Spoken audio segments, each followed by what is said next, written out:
5 trikov za povečanje konverzij v newsletterju. Plus bonus trik na koncu.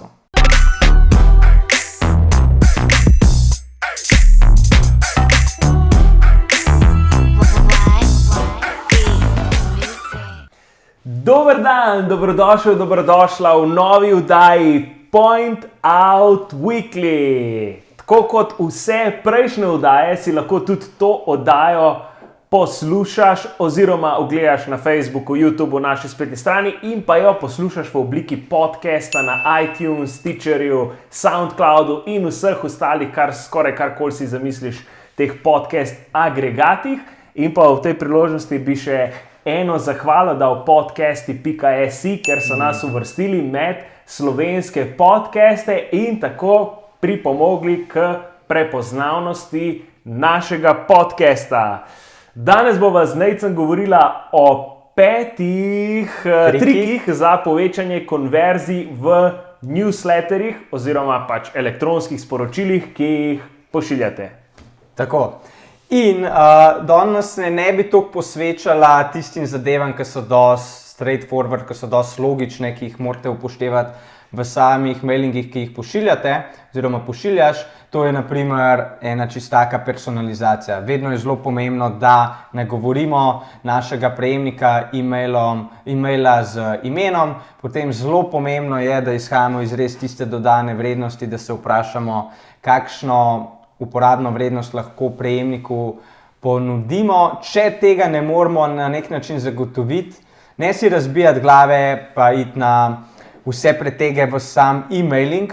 Najprej to razčiste, kaj bo res dodana informacija za našega prejemnika. Če to ni mogoče, dajte to na stran in se sploh e-mailinga ne lotevati oziroma se ga boste lotili kdaj kasneje. Potem pa še zelo pomembna zadeva je sam naslov, da je naslov optimiziran, da vzbudi pozornost, da vzbudi neko emocijo pri prejemniku, se pravi, da se zgodi tista nekako prva konverzija, se pravi, da uporabnik sploh klikne na vaš e-mail, ki ga bo prejel. Ker, kot veš, v današnjem času se vse to hitro dogaja, toliko mailov dobimo, da mora res nekaj vzbuditi našo pozornost, da bomo določeni e-mail tudi odprli. Ampak to je to, dosti o tem, zdaj grejo pa res v tistih 5 trikov, kateri vam bodo izboljšali konverzijo vašega newslettera. Ok, prvi tak mali, a izredno pomemben trik je, da vedno preveriš, kako tvoje elektronsko sporočilo, kako je videti na mobilnih napravah, oziroma da ga že v osnovi pripraviš tako, da je brezhibno njegov izgled, njegov videz na mobilnem telefonu. Oziroma jaz bi še nekaj rekel, da izhajamo iz first mobile experience, se pravi, da naše e-maile v prvi vrsti optimiziramo za prikaz na mobilnih napravah. Zakaj? Zaradi tega, ker statistike to govorijo, da več kot 65% uporabnikov e-maile odpira na mobilnem telefonu. Tako da je veliko bolj pomembno, da razmišljamo in kreiramo e-mail, da bo naprej najboljša uporabniška izkušnja na mobilnem telefonu.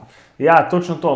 Še bolj kot mobilne naprave, tukaj je res poudarek mobilni telefoni. Se pravi, če izvzamemo tablice, ker mislim, da prva naprava, kjer je največ danes elektronskih sporočil gledanih, je iPhone. Ja. Še pred iPadi in vsemi temi. Se bova dala tudi en slikovni prikaz raziskave in iz te raziskave lahko vidite, koliko ljudi e-maile odpira preko mobilnega telefona, tablice in na računalniku. Ok, kaj pa to pomeni, da je prilagojeno za mobilni telefon? To pomeni, da v osnovi uporabljate mogoče malo večje fonte, ker namreč mobilne naprave, mobilni telefoni imajo malo manjše zaslone in čim so fonti premajhni, je tudi težji brati in zato tudi manj privlačno.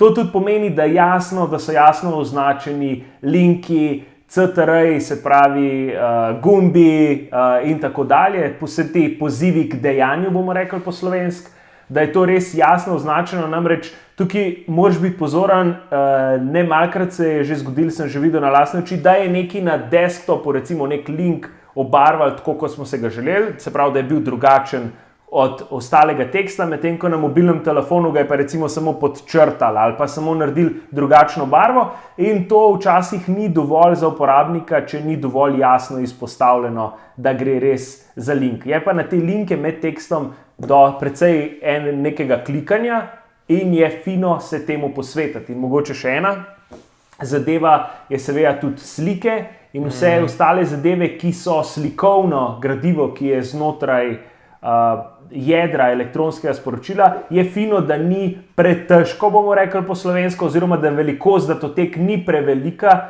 da se to vse skupaj na mobilnem telefonu ne nalaga predolgo. Jaz bi dodal še dve, in sicer zaradi tega, ker danes večino interakcije poteka preko mobilnega telefona, je ful pomembno, da so e-maili optimizirani v obliki enostolpičnega prikaza.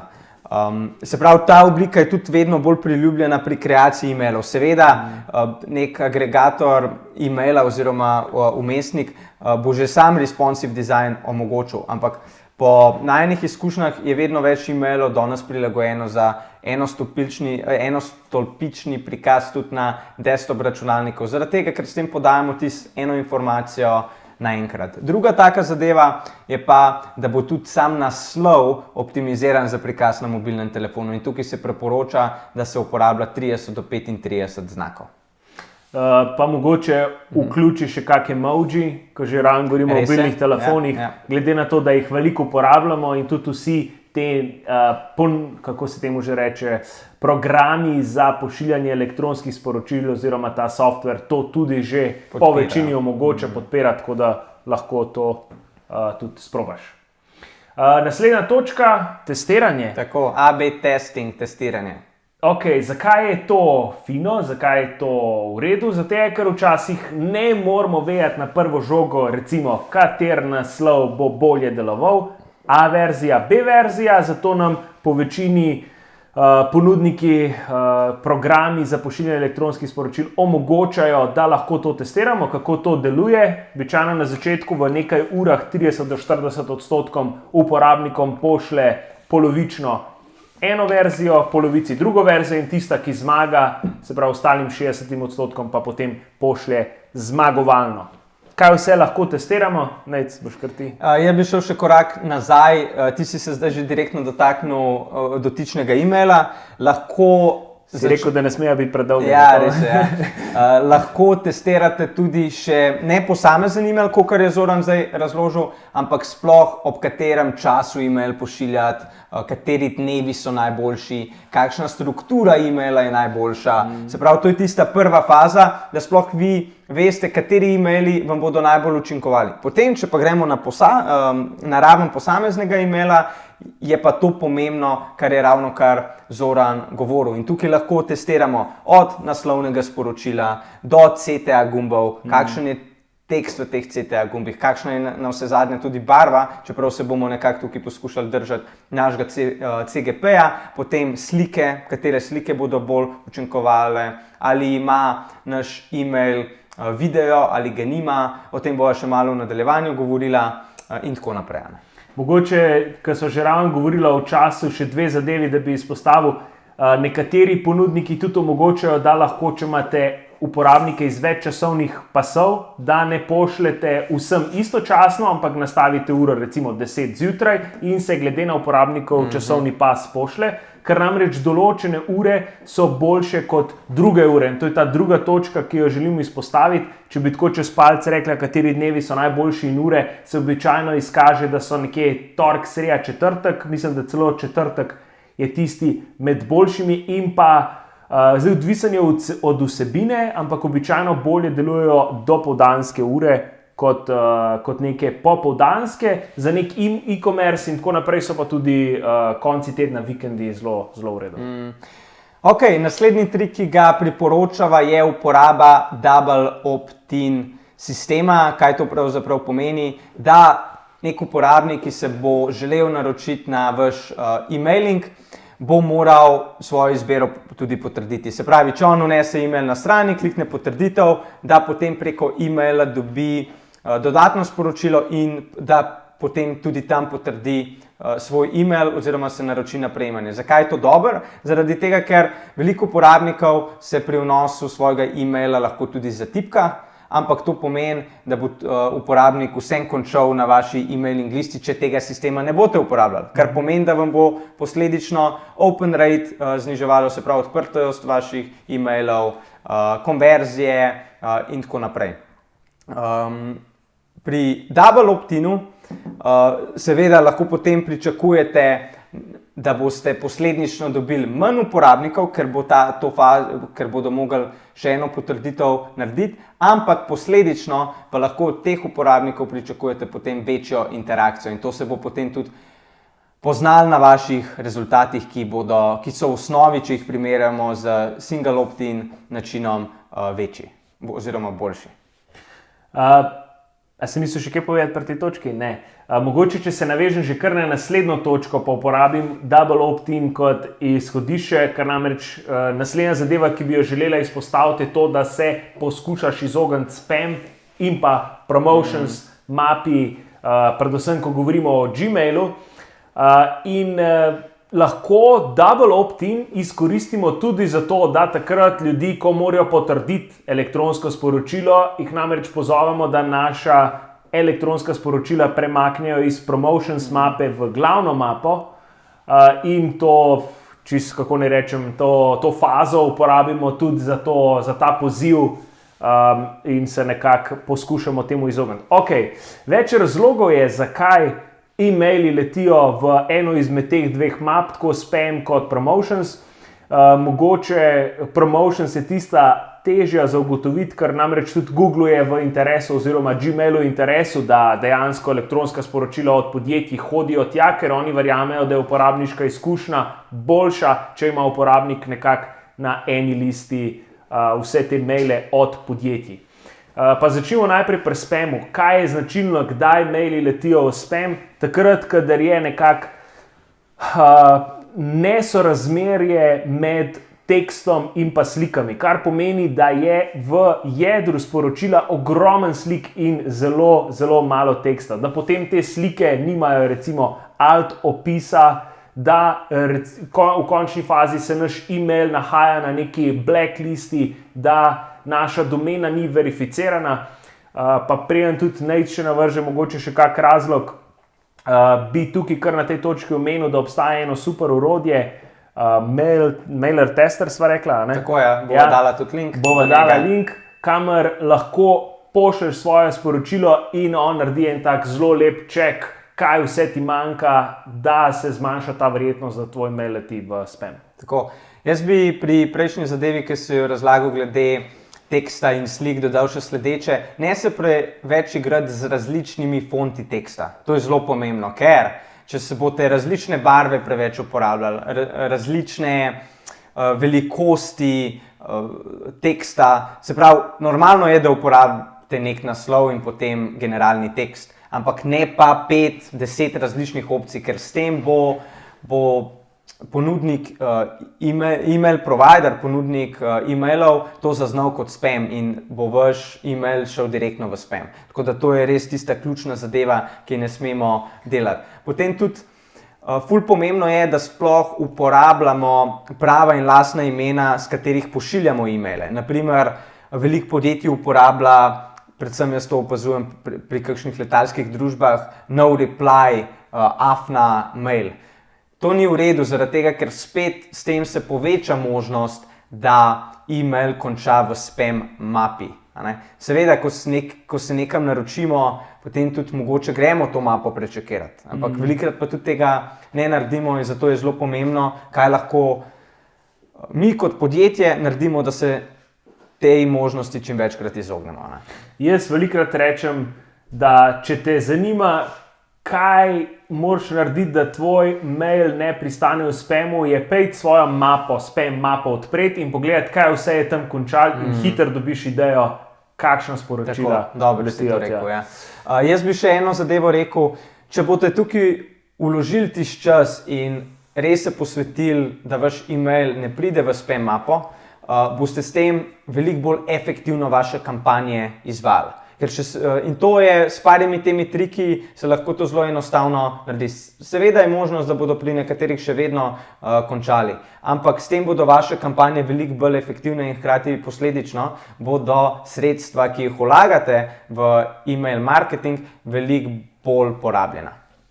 Ok, in pa še zadnja točka je avtomatizirajte vaše kampanje glede na vedenje prejemnikov. O avtomatizaciji sva že tudi kar nekaj govorila ob različnih temah in email ni prav nič drugačen v tem, da nam omogoča, v končni fazi mogoče nam email od teh posameznih delov, taktik, digitalnega marketinga omogoča še največ avtomatizacije in ta avtomatizacija je danes dostopna že praktično tudi tistih najcenejših orodij za pošiljanje elektronskih sporočil. In tudi marsikatera imajo že kar sama nastavljene neke template, ki jih lahko uporabite, nekih teh, kako bi temu rekel, procesov za avtomatizacijo. Kaj vse lahko avtomatizirate, različne dogodke, recimo prvi tak, katerega si bil najbrž že kdaj deležen, je to, da si dal nekaj v košaro pri nekem nakupu in ker tega nakupa nisi opravil, si isti dan, mogoče v naslednjo uro, včasih naslednji dan prejel to avtomatizirano elektronsko sporočilo, da vrni se in vendarle opravi nakup. Včasih je to podkrepljeno tudi z neko brezplačno poštnino, z nekim bombončkom, mogoče z znižanjem, nekim kuponom za 10%, 5%, kakorkoli. Pri nas, če dam kar en primer, mogoče take večje spletne trgovine, ki sigurno to delajo mimo vrste, smo pa tudi mi, tudi že za naročnika, o katerem sva tudi že govorila, vodne črpalke za vodno hlajenje, za računalnike EKVB. Pri njih je tudi vzpostavljen ta sistem, da če nekaj date v košaro, ne opraviš nakupa, da hitro dobiš elektronsko sporočilo z pozivom, da opraviš nakup oziroma ga dokončaš. Jaz bi navrgel še en primer, če si šel zdaj tukaj bolj pokril spletne trgovine, zelo lepo lahko s takimi avtomatiziranimi sporočili tudi delamo dodatno segmentacijo, glede na vsebino, ki jo uporabniki gledajo na naši spletni strani oziroma prihajajo z njo v interakcijo. Se pravi, če dava en primer. Nekdo, ki sname PDF priročnik, ki se nanaša na izgradnjo spletnih strani, pa ponujamo še druge dva priročnika, je cool, če mi naredimo avtomatiziran sistem, ki bo potem poleg te e-priročnika za spletne strani mu tudi ponudil dodatne vsebine, ki se bodo navezovale na izgradnjo spletne strani. Se pravi, lahko potem čez par dni dobi 5 najbolj branih člankov na vaši spletni strani, ki se nanašajo na to vrstno vsebino. In zakaj je to dobro? Zaradi tega, ker s tem usmerjate uporabnika globje v marketinškem lijaku in mu servirate tisto vsebino, ki res njega zanima. Kar posledično spet pomeni, da boste tako povečevali konverzije, da bo večja odprtost vaših e-mailov in tako naprej. Velikokrat lahko tudi uporabnika vprašate, katere vsebine ga zanimajo in mu potem na tak način servirate nadaljnja e-mail sporočila. To so triki, ki se dajo narediti v vsakem e-mailing providerju in za katere je dobro razmišljati, da jih naredimo. Seveda, potrebna je neka investicija z vidika časa, ampak ko imamo pa te zadeve postavljene, potem so pa konverzije veliko boljše, ker so sporočila veliko bolj telirana. Ja, meni se zdi predvsem ta trik, da namreč daš uporabniku to možnost, da se sam odloči, koliko pogosto želi uporabljati elektronska sporočila, zelo tako močno orodje, da dejansko povečaš odprtost in pa bralnost, če lahko temu tako rečem, elektronskih sporočil. Če takoj spet navržem en primer, kdo ima to zelo dobro narejen, inbound.org je ena spletna stran ali pa rečemo spletni forum za tiste, ki ste bolj v inbound marketingu ali pa če bi se rad še bolj izobrazila, te vabim, da jo obiščeš. Ta stranka si je enkrat na njihovem e-mailingu, oni mislim, da pošiljajo tedensko nekaj sporočila in v primeru, da jih večkrat ne odpreš, recimo 3 zapored ne odpreš, imajo avtomatizirano elektronsko sporočilo too much email from inbound, se pravi preveč elektronskih sporočil od inbounda in vprašajček na koncu, kjer ti potem dajo kontrolo, da sam izbereš, a želiš namesto tedensko dobivati sporočila mesečno. Tako, to je res super primer. Ok, za konec sva pa pripravila še en dodaten nasvet, ki je mogoče tudi malo bolj napreden, in sicer, da v vaše e-mailing kampanje vključujete tudi videe. Ampak ne videe tiste, ki mora uporabnik klikniti in potem ga pelje to do YouTubea, ampak take videe, ki se že kar autoplayajo v vašem sistemu. In naprimer, eden izmed sistemov, ki to omogoča, je Vivo Mail, preko katerega boste vi kreirali celoten mailing oziroma tudi embedali noter video, zgenerirali kodo, in to kodo boste potem uvozili direktno v sistem, iz katerega e-maile pošiljate. Seveda, tukaj je potrebno videti, če vaš e-mailing sistem to podpira. Jaz dam kar roko v ogenj, da noben slovenski sistem tega ne podpira, ampak to vrsten način autoplaya pa podpirajo največji ponudniki e-mailnih sistemov, kot so Mailchimp, GetResponse, Aweber in tako dalje. Mogoče, da ne bom kakšnemu naredil, kako se temu reče, krivice, tako.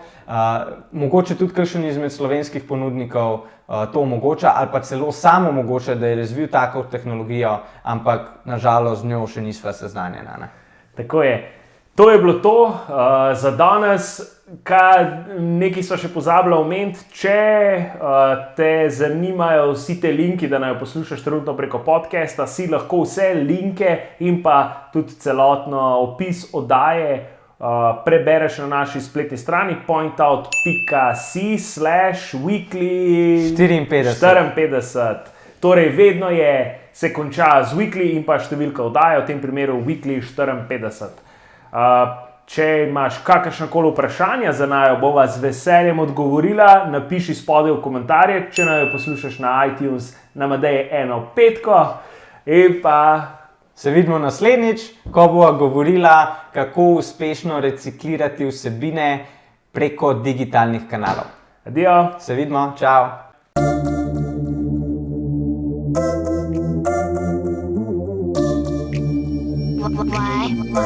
Why?